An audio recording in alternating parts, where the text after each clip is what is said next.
ಗೌರಿ, ಹೇ ಗೌರಿ,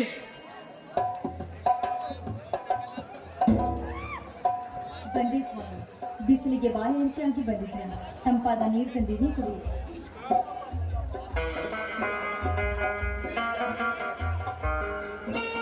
ಬಿಸಿದಾಗ ಅನ್ನ, ಬನಿದಾಗ ನೀರು, ಕುಡದಿದ್ದ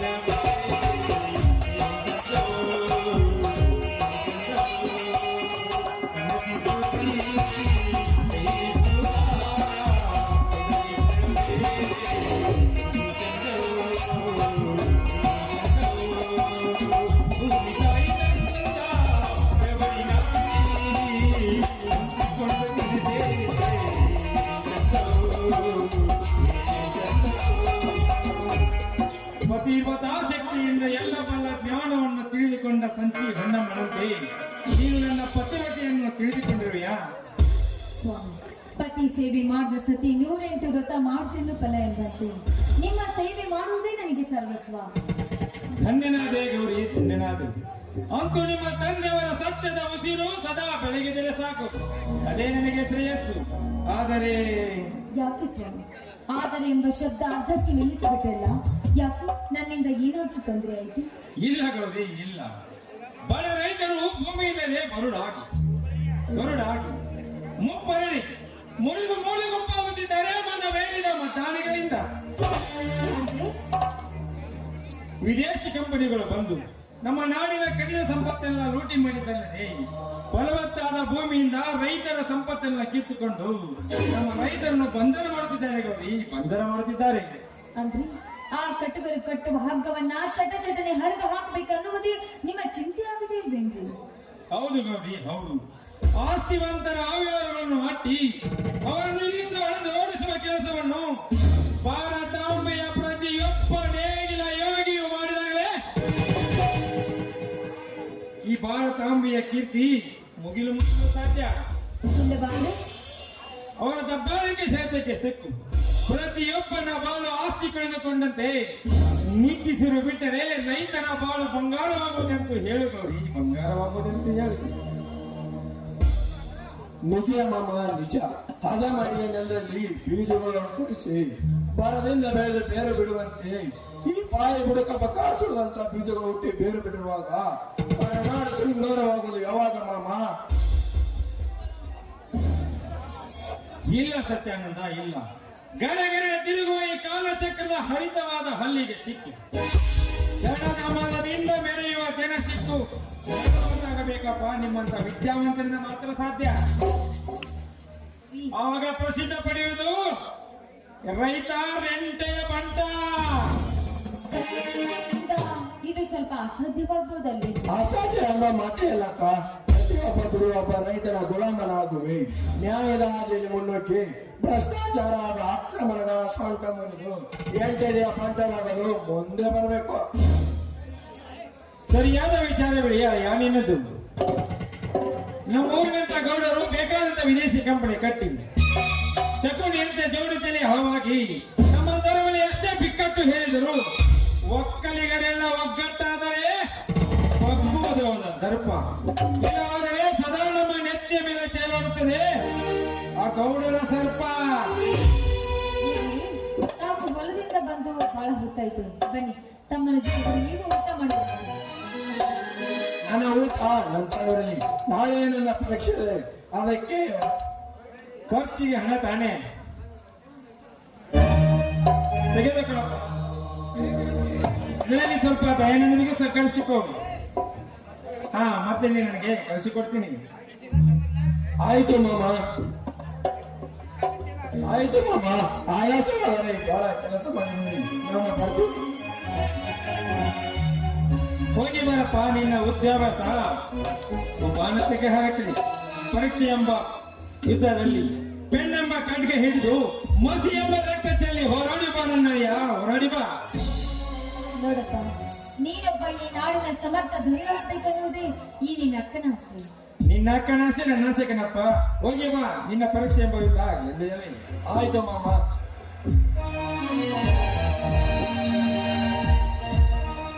ನೋಡಿದೆ ನನ್ನ ಅಳಿಯನ ಮಾತನ್ನು.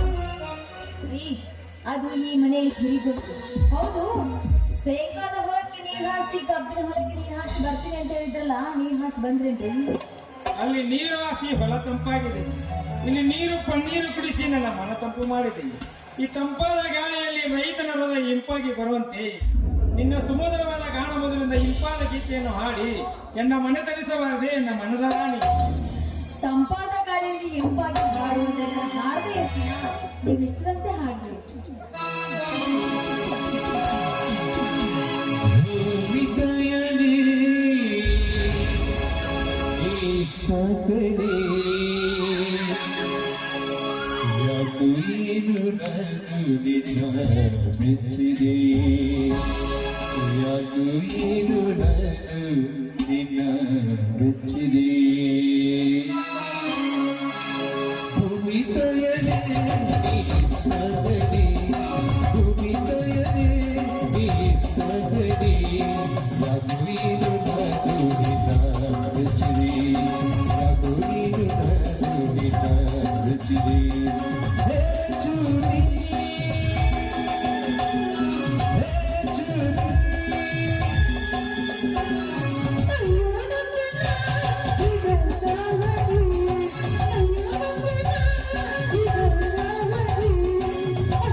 ಗೌರಿ ನನ್ಗೆ ಗೌರಿ.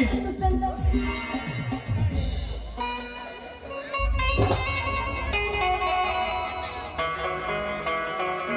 ಏನಾಯ್ತು ಗೌರಿ? ನಾನು ಈಗಲೇ ಹೋಗಿ ಡಾಕ್ಟರ್ ಕರೆದುಕೊಂಡು ಬರ್ತೇನೆ. ಸ್ವಲ್ಪ ನೀನು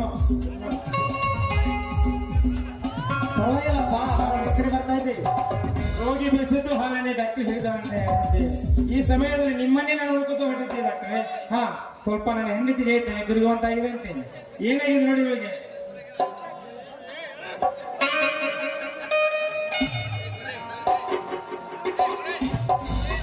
ಪರವಾಗಿಲ್ಲಪ್ಪ, ನೀನು ತಂದೆ ಆಗ್ತಿದ್ಯಾ?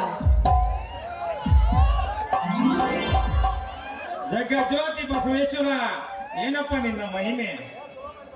ಏನೇ ನೀನು ತಾಯಿ ಆಗ್ತಾ ಇದೆಯಂತೆ? ನೀವು ತಂದೆ ಆಗ್ತಾ ಇದ್ದೀರಲ್ಲ ಮತ್ತೆ. ಹೌದಾ?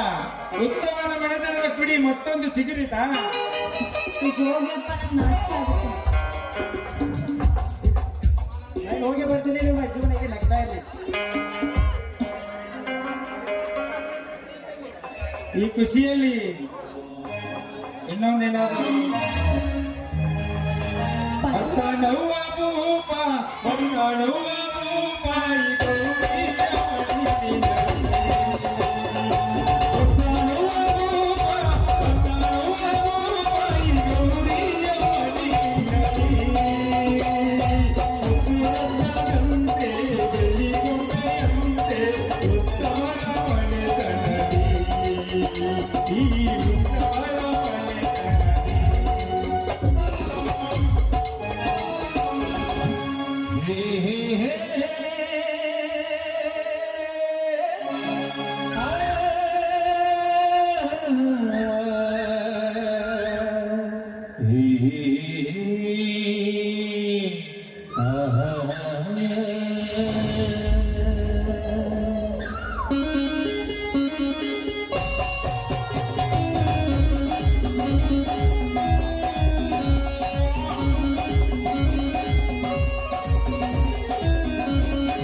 ಜೀವನ ಪ್ರೀತಿಯ ಗಾಯನ ಈ ನನ್ನ ಜೀವನ ಪ್ರೀತಿಯ ಗಾಯನ ಈ ಪ್ರೇಮಿನ ಮಧುರ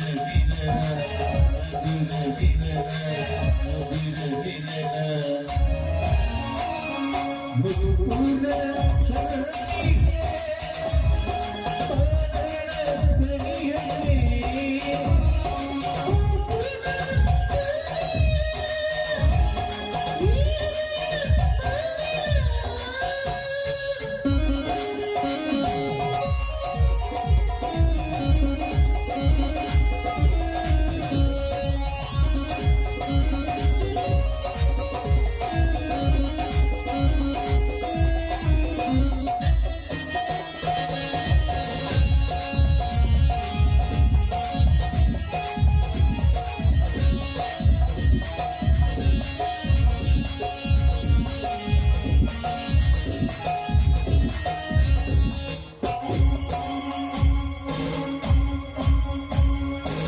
ಗಗನದಲ್ಲಿ ತುಂಬಿದೆ ಪ್ರೀತಿಯ ಸಾಗರ ಈ ಜೊತೆ ಸೇರಲು ಎಂತ ಸುಂದರ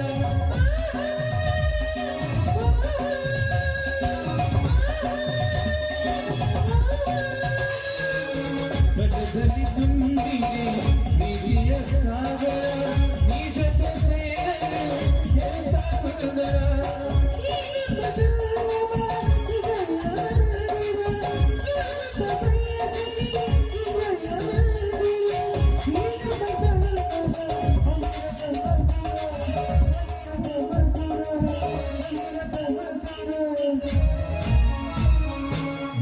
We're